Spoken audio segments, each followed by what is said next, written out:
Go.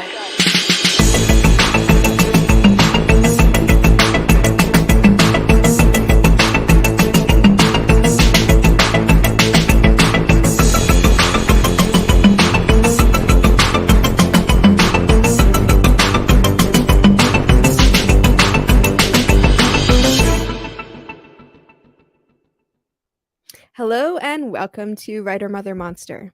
I'm your host, Lara Ehrlich, and tonight's guest is Artress Bethany White. Writer Mother Monster conversations are streamed live on Facebook, YouTube, and Twitter, and then released as an audio podcast on all major platforms. As always, please chat with us during the interview, and we will weave your comments into our conversation. Before I introduce Artress, I have a few exciting updates for you. I've just launched the official Writer Mother Monster shop with everything from t-shirts and tea towels to onesies and undies. Support the show in style. And this Mother's Day, May 14th, treat yourself with a writing class with me, your host, and the author of the story collection Animal Wife. We'll share strategies for prioritizing our craft, explore examples set by other writer moms, and do generative writing exercises. You'll leave the workshop energized and armed with a plan for recommitting to your creative work. Finally, a special thank you to our sponsors and patrons listed on the Writer Mother Monster website. Your support helps make this show possible.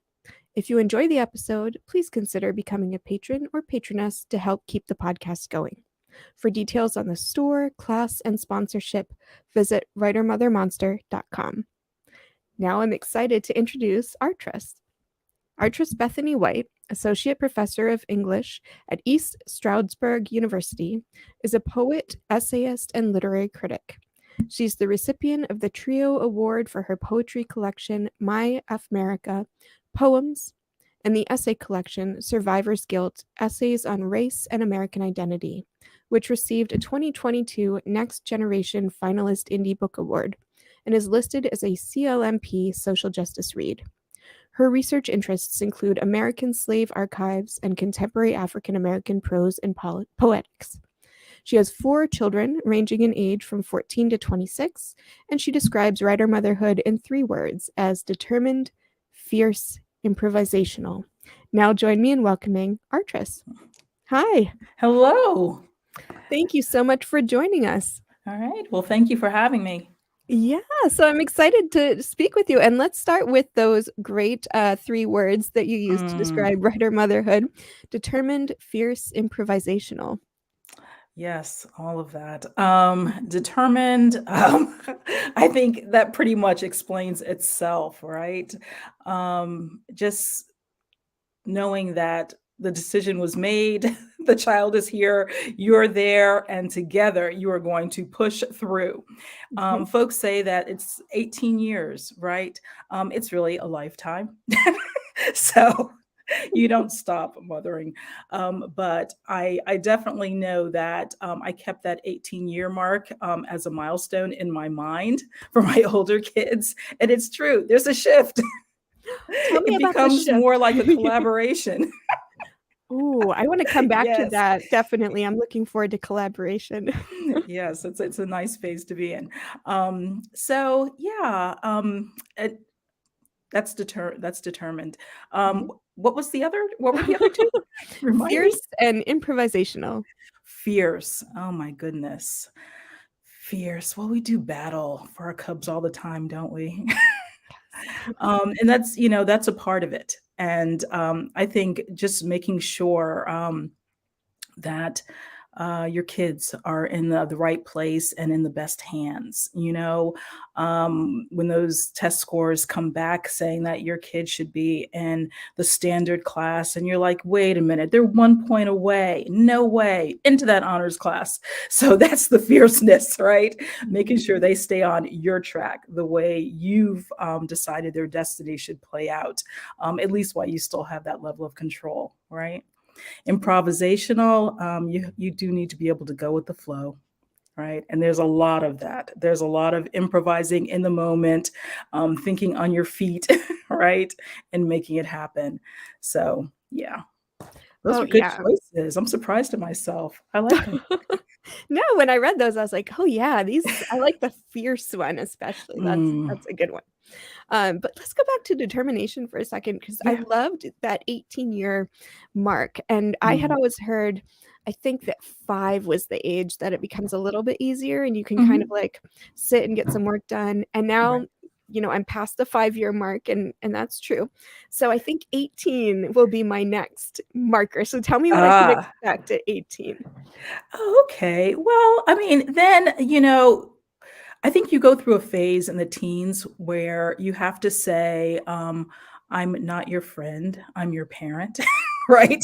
Because that friendship during that phase will get you into a lot of trouble, right? But then around 18, it switches back. And you can actually have that friendship, and that's when it becomes more of a collaboration. Where are we going from here? You know, and it's all about that, getting into college and starting to work on your life plan together.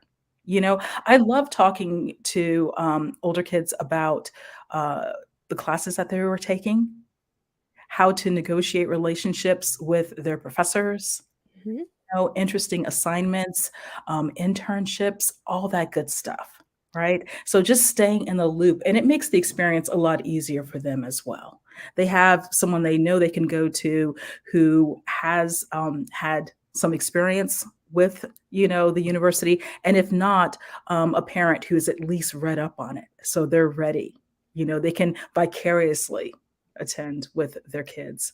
So Oh, that's amazing. And you have 3 kids who are, of and past college age and one mhm, 14-year-old right. who's on his way. That's one of the sons, right? Oh, no, daughter. Daughter, Daughter. okay. And Mhm. before the show, we were saying so you have 2 sons and 2 daughters, right? Right. Mhm. Yeah. And, tell us a little bit just about that balance and maybe I know obviously each child is different, but were there things that surprised you about raising sons versus raising daughters? Um, well, what everyone says is true. Sons don't have as much drama. Mm. They just yeah, they really don't. So, yeah, the girls bring all the drama, and, I Mhm. mean, I that's the truth.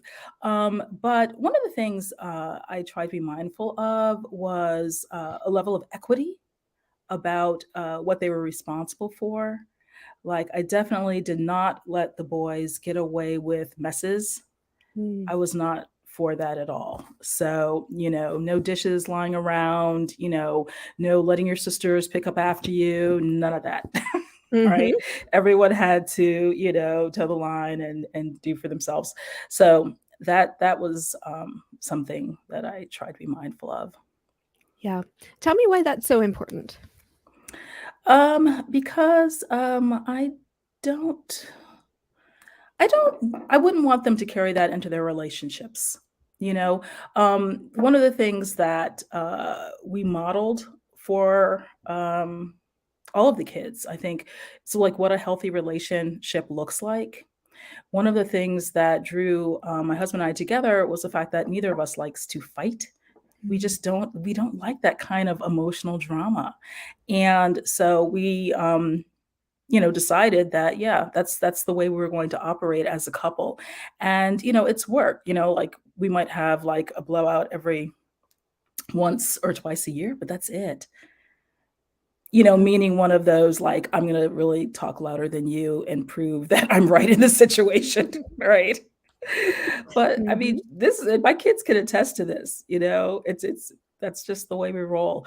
And so in modeling that, we wanted to show them what an egalitarian relationship looks like. If my husband says something that I think is really like, uber patriarchal and annoying, I will say, I will let him know. And I'll make sure that, the kids know too why I'm saying this, why it's problematic. So, yeah, I Yeah. wanted to model that, and I didn't want the guys to be those kinds of men. Yeah. Yeah, no, that's sounds like good parenting there. We think about that a lot. I mean, we just have the one child, the one daughter, but, Mhm. yeah, it's the same thing. It's trying to model for her, what a strong woman can look like in the home and outside of the home, and what a responsible, respectful, loving male partner can bring to Hmm. that relationship too. And yeah, I'm anticipating the drama though that you mentioned. Oh, and the teen years. Oh Yeah, yeah. you can't avoid that, and so much of it is hormonal. It's just like, it's the nature of it. Yeah. So I'll never forget, my oldest daughter. She was she started with the drama late, probably because she was heavily involved in sports. She was a cheerleader, and so they had so many practices, so many games. There was always something going on, and it was her junior year. Um, and no, I'm sorry, it wasn't. It was like the first semester of her senior year. And she came downstairs with a suitcase. And I said, we had no trip planned. I said, where are you going? And she's like, I've decided to move out.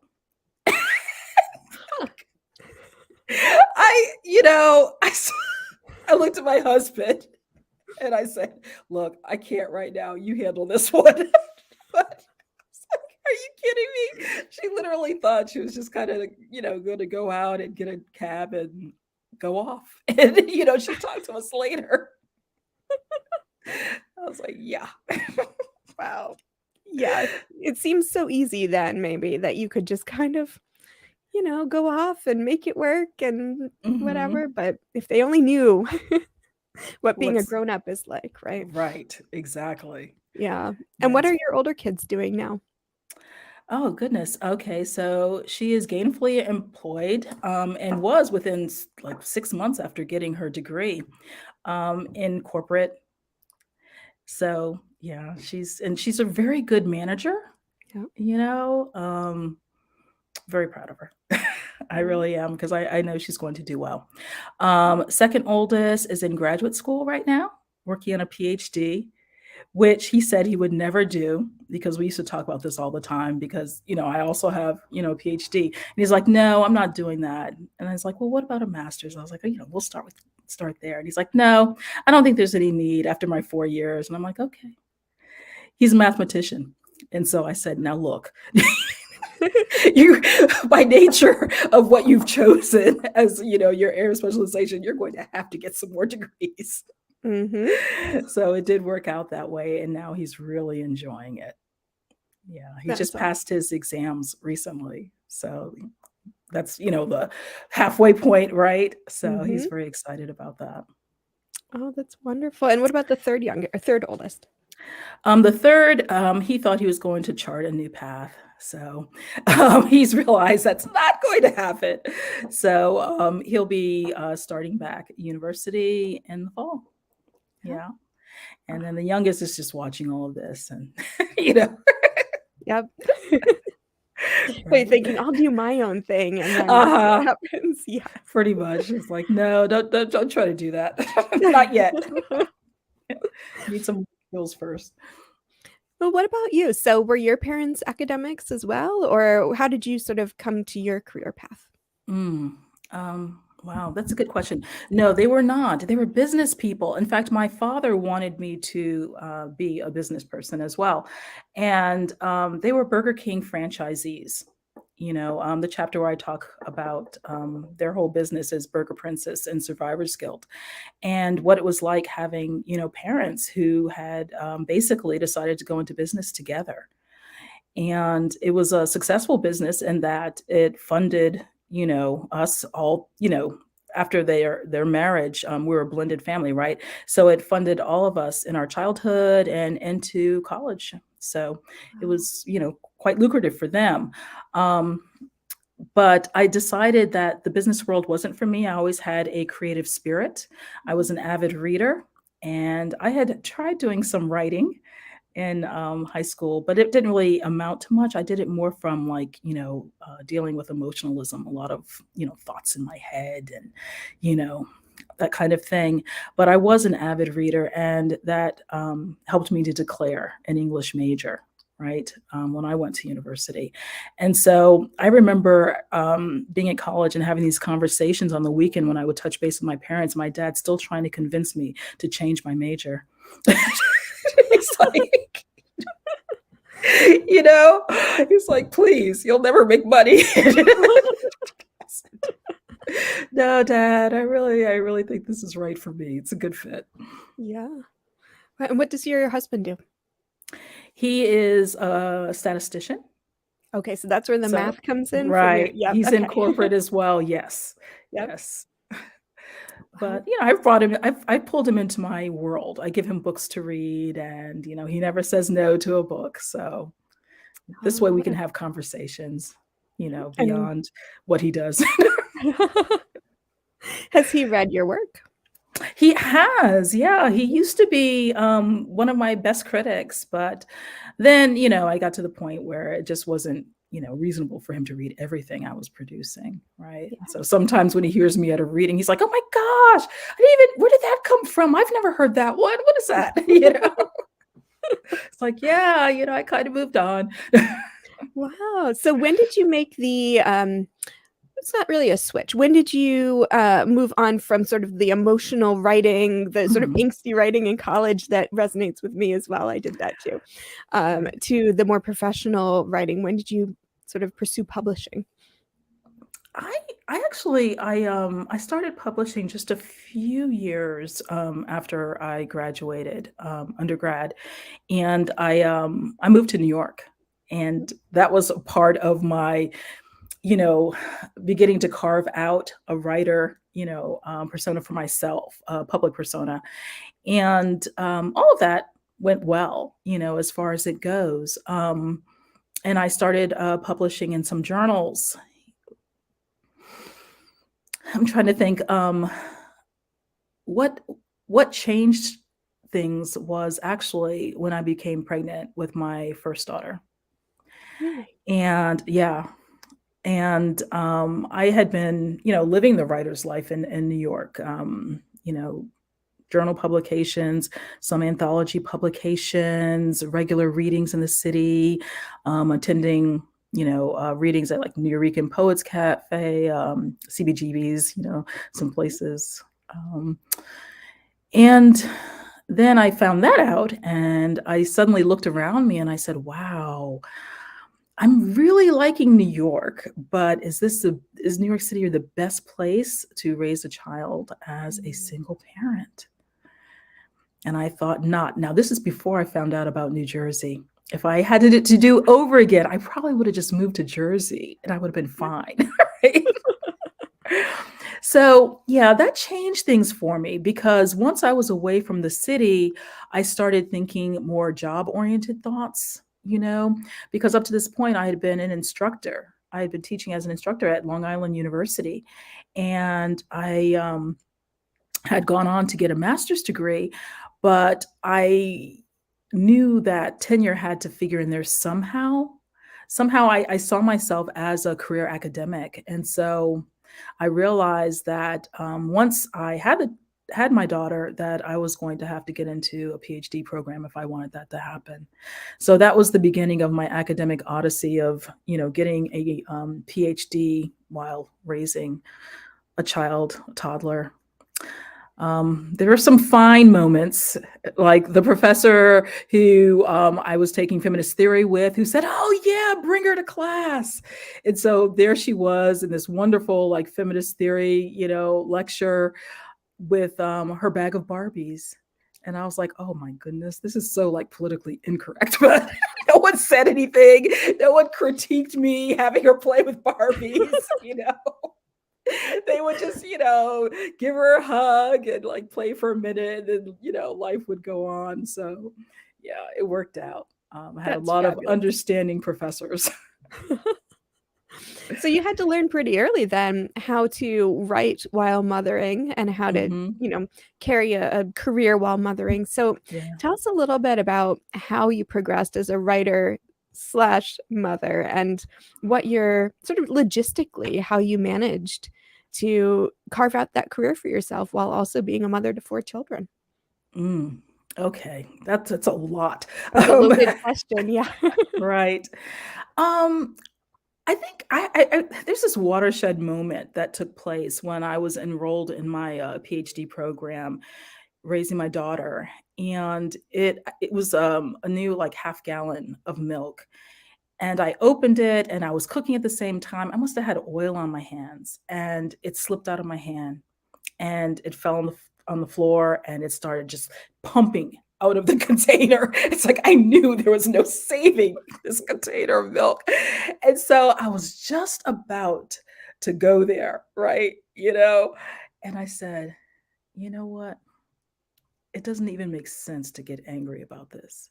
It was an honest accident. So just take your time, pick it up, mop it up, you know, turn off the burner from under, the flame from under dinner, and just, take it one step at a time. And I always go back to that moment because that is how I made it through that process of earning my degree, just taking it one day at a time. If I had something due and my daughter wanted to go play and the sun was going to set in an hour, I would opt to take her out to play. I was like, this is what she's going to remember, and playing in the back of my head is like, it's about creating good memories for your children. You don't want them to revisit sites of trauma. You want them to revisit sites of joy. And so that's what I was striving for while I was also trying to meet my goals. Yeah. How did you, so if the next day you also had a paper due or a deadline for a book or something like that, right. And you would still go out and play, which is so powerful and important. And I've heard that from so many guests, where even my last guest, Lisa, said, if snuggling is on the table, I will always accept snuggling. So how do you manage the balance between both making those memories for your children to remember and spending that quality time with them and meeting the deadlines that sometimes come into conflict with that time? Right. So I think I had the pacing right as a single parent, but then when, I finished my degree and I was out, working, oh goodness, so much. Right. So I started, after I finished my dissertation, I started a different pace and rhythm for getting back to my poetry and really wanting to get that first, collection of poetry out. And all of that was going well. I decided that regionally I needed to be in a different space. I was working in the South because I was hired ABD as a ranked professor because of my publications and what I'd done, but still I had to finish the dissertation. So I applied for jobs, and I was lucky enough to get one, and it was in Tennessee. And I realized somewhere, like, in the process after I started teaching there, that culturally it really was draining. And that's some of what I get at in survivor's guilt. It was taxing because I was teaching in a very rural community, and I was bringing the wealth of my information from my degree to that community, which they sorely needed, as a specialist in African American literature.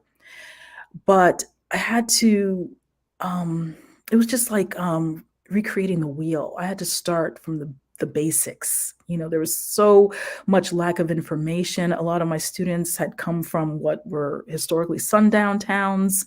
They were homogeneous communities. They had not had a lot of interaction with people of color. So it's just like everything was a chore. It's like, and so I said, you know what? If I put myself in a situation in a region where I don't have to do this level of labor, I could probably, churn out a lot more writing, get a lot more done. Yeah. So there was that going on. And then I met my husband. And so I was like, wow, guess I won't be moving anytime soon. And, suddenly we had a family with 4 kids, and wow. So what was really good about how we operated is we were good tag teaming each other. I do dinner, you do baths, I do English homework, you do math. It's like tag, you're it. And we had this rhythm down, making sure laundry was done. So everyone had, the stuff they needed for soccer, and the Leos were washed. So we had the stuff we needed for gymnastics and, all of that, packing bags. I mean, we were on it. So when did I write? I would grab moments between rituals, like after dinner, while, the slow eaters were still like, finishing up, I would have finished. So I tip away, go to my computer, and like bang out something in 10 minutes. It might be a revision of a poem. It might be the beginnings of a new poem. It might be the title of an essay. So at least I knew what, theme I was going for when I went back to it later. I mean, just something. So I wouldn't have a blank page when I came back. And so that's what I would do. And sure enough, after enough nights, I would actually begin to complete work. I would complete poems. I would complete essays, um, and yeah, I mean, that's how I use the time that I had to work with, because it was just like unrealistic to think that I could have a regular writing schedule. It just was not in the cards. There was too much going on. I mean, we were in that taxi driver phase, of everyone had to be driven somewhere because nobody could drive other than me and him, right? So yeah. So that's how I Yeah, made it happen. And I didn't let myself think about like what would happen beyond that 10 or 15 minutes. I didn't beat myself up if I didn't use it as productively as possible. Like, why don't I have a page? I had enough time to have a page. None of that blame. that is also incredibly valuable advice. I was going to say the first part of the advice is so spot on, to use that time that we have, even if it's 5 or 10 minutes and in small increments, because I think, and we've talked about this before on the show, that we grew up thinking that writers spend 5 hours at a pace sitting at your desk and working on these tomes, when that isn't realistic for today's world, especially for mothers. So I love that. Writing time can be 5 minutes and you can be productive in that time. Touch your work, even if it's a title of an essay. That's wonderful. And then I love, I think even further, to take it a little further and say that I just lost my train of thought, speaking of like everything going on all at once.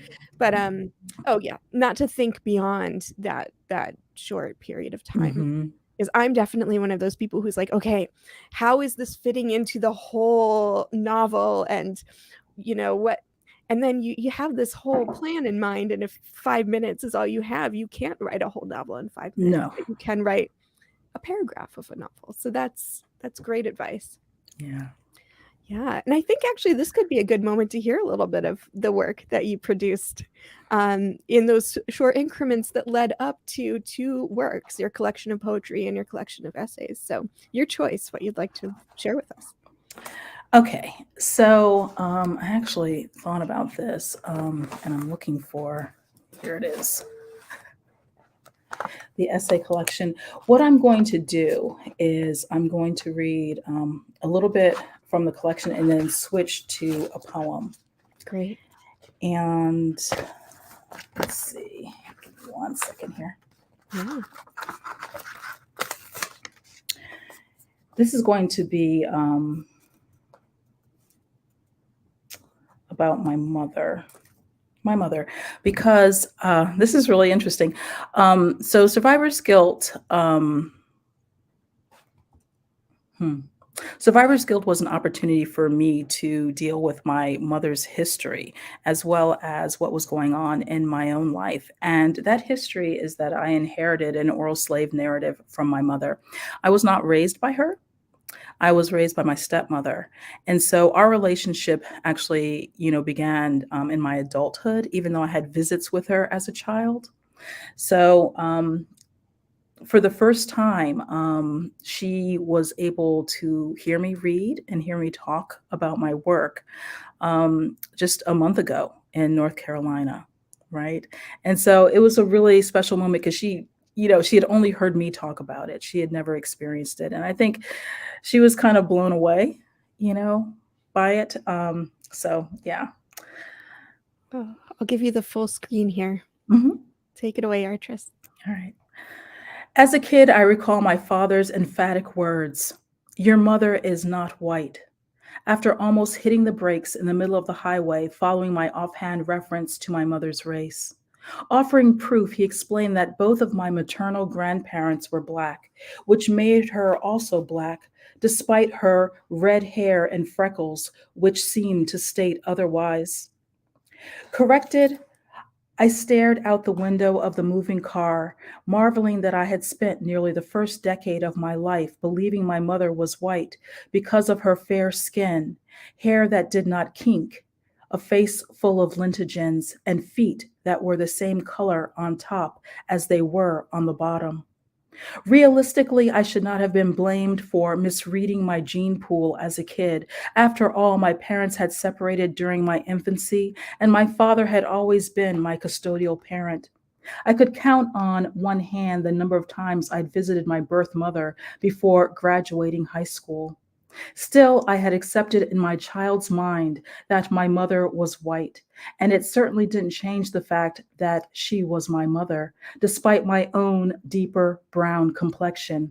I guess you could say I forgave her for not looking more like me, which meant I forgave her for her skin color, the exact shade of dry sand on an expanse of sun kissed beach. Color was the obvious difference between this mother and daughter, but while gazing into my bathroom mirror one day, I'd spied a distinctive sprinkle of freckles across my nose. This single shared trait kept everything blood simple. To explain my maternal line of tangled blood ties, my mother passed along her knowledge of a Scottish ancestor named Peter Harriston and a rough date of his landing in British America in the early 1700s. She explained that members of our family were enslaved by the Harristons and over time became related to them. During this conversation, she also told me about my great grandfather and the significance of his middle name, Gilchrist. According to my mother, the name had been passed down in her family for generations. To maintain the tradition, she ensured that my younger brother would also bear the middle name Gilchrist for a new generation.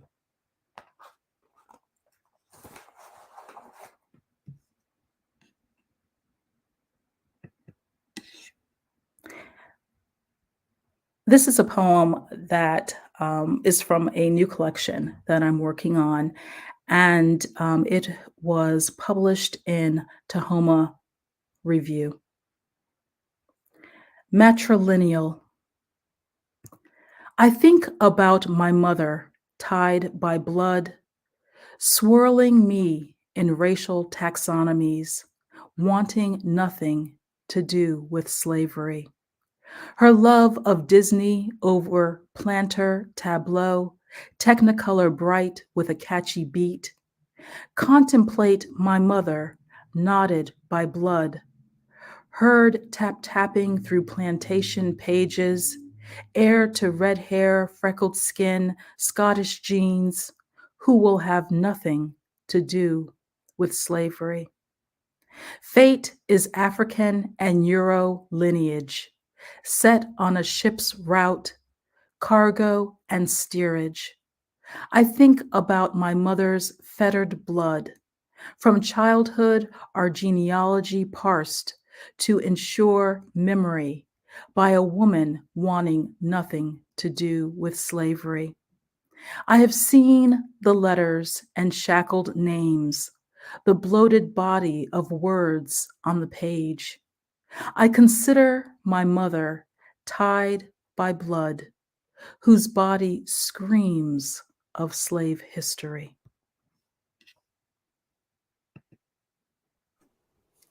Thank you. And thank you for reading a new poem that you're working on. That was a fabulous reading and very powerful. Tell us a little bit about writing the collection of essays specifically. And I imagine it was, or tell me if it was challenging to write so intimately about your mother specifically and your family more generally. If it was challenging to do so? Yeah. Okay. Or what were the challenges, maybe? What were the challenges? Okay. Um, Well, see, okay, that poem kind of gets at some of them because my mother passed along the oral slave narrative, but she really did not like to talk about slavery. Mm. For example, she could not watch Roots, either the first version or the newer version. It was hard for her to digest. She always felt that it was very traumatic history, and it was difficult for her to revisit it.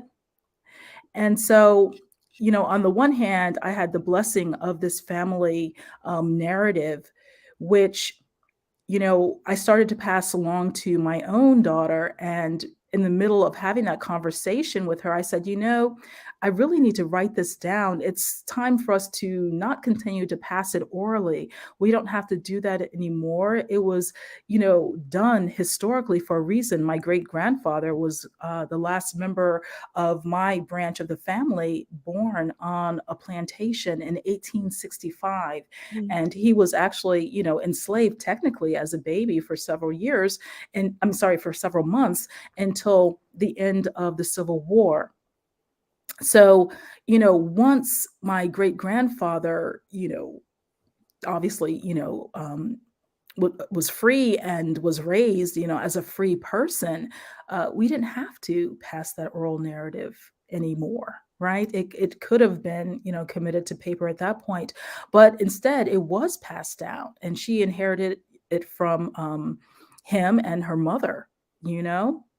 And so it's kind of odd to think about that. The first was me being able to wrap around my mind around the fact that it was not that long ago that members of my family had been enslaved, to realize I was like the fourth generation removed from slavery. So that was the first, getting over that psychological hurdle. And getting over that was important because it meant, too, that I could begin looking at the documentation of that history. And so, because the family was a very large family, and their holdings, the slave holdings was so extensive.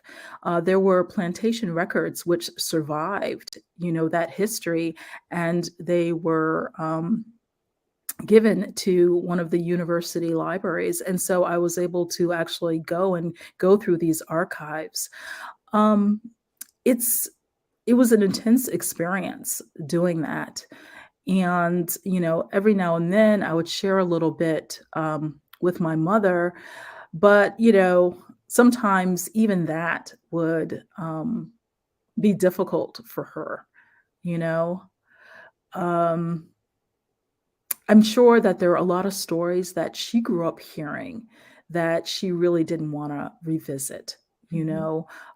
around racial violence in that part of North Carolina, because the history really runs deep there. You know, lynchings, some like well documented ones, and her grandfather, my great grandfather, was one of those people who was seen as a negotiator of peace between the races, because he was a very light skinned Black man. He was only one quarter Black, if we break it down to, blood percentages. He could basically pass, but he did not do that. He was a school teacher in the county colored, what was then called the colored school. So he was well entrenched in the Black community. But the fact that he was referred to as a negotiator meant that he basically was trying to save lives, right? And protect people from the level of racial violence that was going on in the early part of the 20th century in those communities. So I, every now and then I would be able to glean, something new in our conversations about the history that would serve to propel me in a certain direction. And I was, very excited about what I was able to put together, but it's very time consuming work because, you always have these little bits of information and you have to kind of put them together into a cohesive narrative. And there is some risk about that. There was this mantra that kept going through my head, I have to get it right. I have to get it right.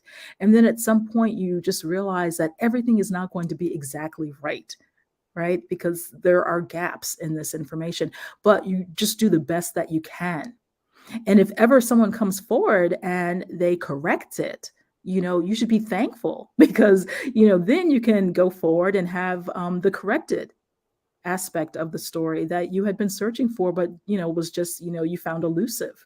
So I really began to, I guess, think like a historian, and also the creative me, the poet, the creative writer, was able to pull the threads together more tightly in an interesting way.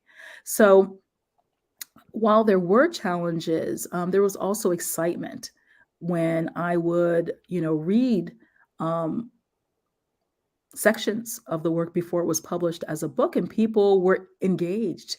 You know, they came up to me afterwards and said, "Wow, it's really powerful. I'm so glad you shared that." And, they would tell me about the work they've done in their families and on their family histories and so forth. So that's when I knew I was getting it right, because as long as people are impacted, I think most writers feel that they're experiencing success, right?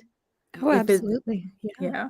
So that was the reward, I guess, for the challenges, the times when I would get frustrated, looking at historical newspapers into my eyes. I was ready to like claw them out and, just looking for bits of information. So, yeah. Yeah. Well, so we were telling me before the show started, that two of your children are Black and two are white, Mhm. and you have a mixed race partnership. So tell me how this narrative plays into your family life and the raising of your children and the stories that you tell to them about your families, about each other. What narrative do you carry forward? Right. Okay. So, I mean, it's really it's an ongoing conversation. Like it has no definitive end, because we are who we are, as we move through the world, and we are who we are with our families.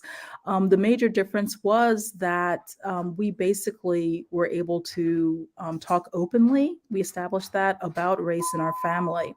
But there were moments where, you're just like, where do I begin? I think about the day one of my older sons, white sons, came into the house, and he's like, so what do you think about the legacy of Malcolm X? Do you think he was a good guy? Like, what? That's a You big know? question. Exactly, Yeah. right? And like I was going to have an easy response to that, a quick response. And I was like, well, how much time do you have? We really need to talk about a few things. I have to kind of prepare the ground for what I have to say about that. So, there was some of that. More so, just hmm, reminding them of how they were perceived when they went out into the world. Mm. And so when they were thinking about their siblings, that they need to be aware of how their siblings were perceived as they move through the world as well. How to recognize if people were being disrespectful, based on race. Right. Not thinking that a space was safe for their sisters just because it was safe for them. And that's, basically the building blocks of privilege and being able to talk about privilege, right? Now, there are also, some really funny moments. For example, when our youngest was learning about the civil rights era, this is when she was like about 6 or 7, right? Because reading books about African American history was a regular occurrence for her because we wanted her to be well versed in it, right? And so she had just learned about Rosa Parks and, felt really, good about that story and the importance of it, right? So she's watching TV one night, and her dad comes in and tells her it's time to go to bed. It's late, and you have to get ready for school tomorrow. So get up off the couch and go ahead and do that. And she turned to him and she's just like, Dad, you're being just like the bus driver who told Rosa Parks to get up off, the bus seat, by telling me to get up off the couch. And I just remember I went behind the wall and I started cracking up, silently to myself, because I'm like, oh my gosh, the history lesson has come to bite him in the butt, Mm-hmm. And she was so indignant. Oh my gosh. She twisted that story to suit her purposes, didn't she? Yes, she did. Yes, she did. So, yeah, there's some funny moments as well. But, all in all, I'd say that they definitely benefited, firsthand from hearing the stories of, their sisters' travails, because of race, and understanding more about African American culture, because it's very much in the South a black-white binary, right? And um, they they needed to be clear about that, because during the time of the 2016 election, there was a lot happening, a lot of Confederate flag waving, a lot of attacks against immigrant population, Latino population, Black folks. I mean, it was just a lot going on. And, being able to talk about it as a family was really helpful for everyone, you know. Um, I think they were able to make more informed decisions about who they accepted into their friend group, realizing that if someone was going to be disrespectful to their sisters, that was not the best person to have within their friend group, and being able to separate themselves, right? So a lot of positive life lessons, Yeah. right, came from being able to talk openly about race in the family. And you told me before the show you started writing the essay collection. Was it during that time or a little later Mhm. during the pandemic, or all of the above? Right.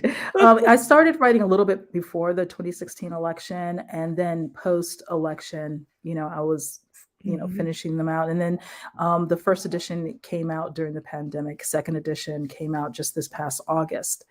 So, yes, all of what we were experiencing, during that time period is a part of these essays, as well as the research I was doing into my family history. So I Mhm. was kind of like looking at the the history of my family alongside the history of the nation, and the essays are kind of like woven from that material. Yeah. Have your children read the book? That specific book? Some have told me they have. Some parts I've shared that deal with like an individual child, I've pointed out, and they've definitely read some of those sections, right? Especially the one where my son was experiencing racial bias in his cross country team. Mm. And he had an incident that occurred, and I marveled at the fact that it happened very near the desecration of the memorial set up in Mississippi for Emmett Till, Mhm. on the site where his life was taken. And so, yeah, it was something that we talked about, our conversation. I wanted him to see how I had woven that into an essay. And yeah, I think he was impressed that I had gotten it right, but not in the language that he would use if he were like talking about it. Yeah. But I had reached back and looked at it from so many different, facets. And I think that was fascinating for him. Oh, wow. Now, did you share those sections with him and with your other children before the book was published, just to sort of show them what you had done? And did you sort of check in with them that they were comfortable with it, or was it more of just a FYI, here's what I've Right, written? right. Some of it, yes. It was more like at readings, you know how you try things out, obviously, in front of a live audience when you do literary events. And so one in particular, a situation of my daughter losing a friend to self-harm, you know? Yeah. She was just so moved by it. She actually wanted me to share it with the child's mother, you know, who was still in mourning, because she thought it was so powerful and and respectful. And so, yeah, I think, it happened in moments like that. And then some after publication as well. But, I try, I know my kids, right? And so I try to be very careful when I do write about them. There are the stories that I will tell and then the stories that I wouldn't put on the page. Yep. Yep. Let's go back for a second, and then I'd love to give you the floor again to read us out. But first, tell us a little bit more about your mother. And as you were growing up, did you want to be a mother yourself? Like, what sort of mother did you want to be? I don't know I can't remember all of what I was reading. As I said, I was an avid reader, but somehow, by the time I left high school, I actually believed I wanted to have 5 kids. And Really? yes, I wanted to have a big family. Do you remember why? No, I cannot. I truly cannot. So when I had my daughter, I figured that was going to be it. This was my one, and I was happy for the experience. So then when I became a stepmom and I ended up having 4, being, partnered with my husband and parenting 4 kids, I was like, wow, look at this. What I predicted for myself somehow happened in the strangest way. So, yeah. So that the numbers, like, yeah, that worked out pretty well. As far as the parenting side of it, just not, really feeling successful if if they felt supported and they were not so scarred that the tales of their scarring would be at the forefront, of their minds in such a way that they would always come up. And so because that does not happen, I think that there is success here. They have more happy stories, right? Instead of that, do you remember when you used to do that? Wow, that really messed with me, So, yeah. Again, I think that's a great piece of advice, because no one's perfect and we're all going to scar our children somehow, although hopefully not, not dramatically. But just to sort of hope that the good times outweigh the bad times is a really sort of lovely goal, and it feels achievable, right? Instead of being like a perfect mother, to be a mother who gives your children more happiness than grief. Right. Feels like a good thing. That's right. That's right. So, Artress, I'm going to turn it back over to you. We have a few minutes left here. Give you the floor to read again for us, and then we'll come back and say goodbye. Okay. Let's see.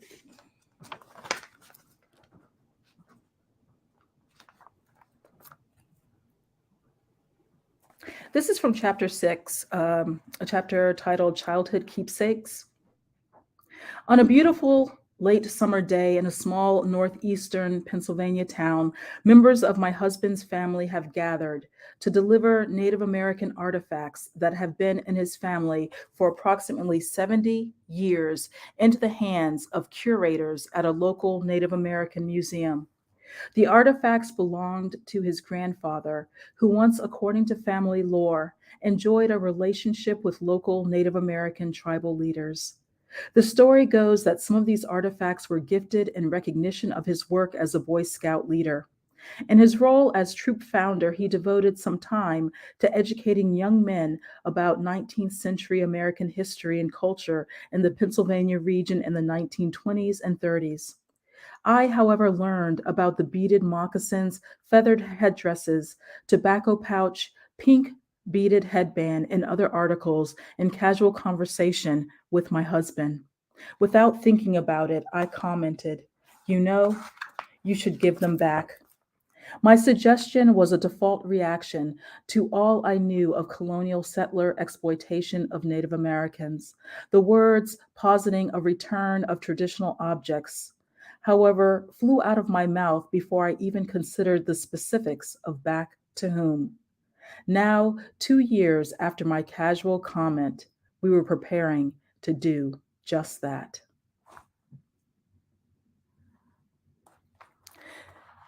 So, a lot of survivor's guilt deals with that reconciliation with past, present, uncomfortable histories.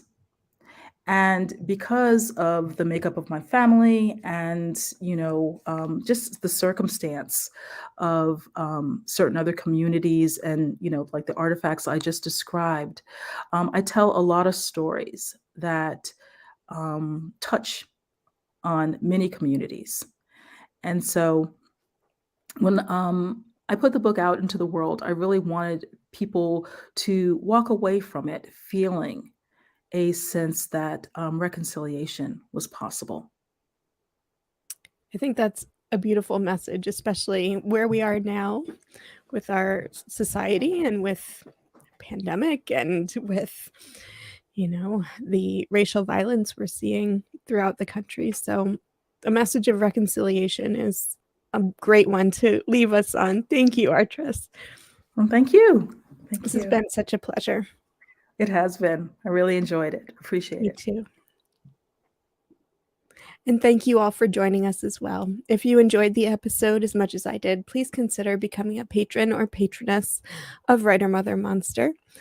Even $1 a month helps to support the show with fees for web hosting and platforms and such. And again, I'll give you a reminder that the Writer Mother Monster shop is open with everything, including t-shirts and towels and onesies and underwear and bags and all kinds of things. And remember, this Mother's Day on May 14th, we are doing a workshop to re-energize and recommit to our craft. So please join us. You can look for details on writermothermonster.com for all of those things. And if you enjoyed the show, please join us again next week for Rebecca Mackay. And thank you so much. See you soon.